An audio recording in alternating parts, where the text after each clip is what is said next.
Huwag mong aabusuhin ang pagmamahal na pinapakita sa'yo kahit gaano kanyang kamahal. Kung aabusuhin mo yan, lahat ng yan ay mawawala. Maraming mga tao na gustong-gusto nilang magbago.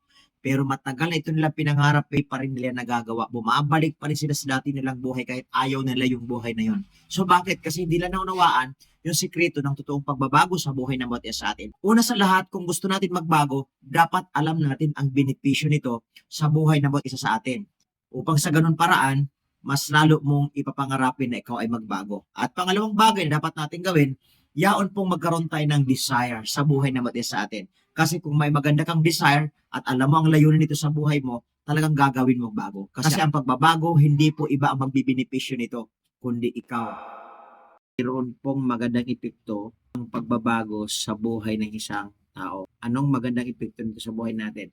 Una sa lahat, salvation. Dahil sabi po sa Aklat ng John 3:3, except a man be born again, he cannot enter into the kingdom of God.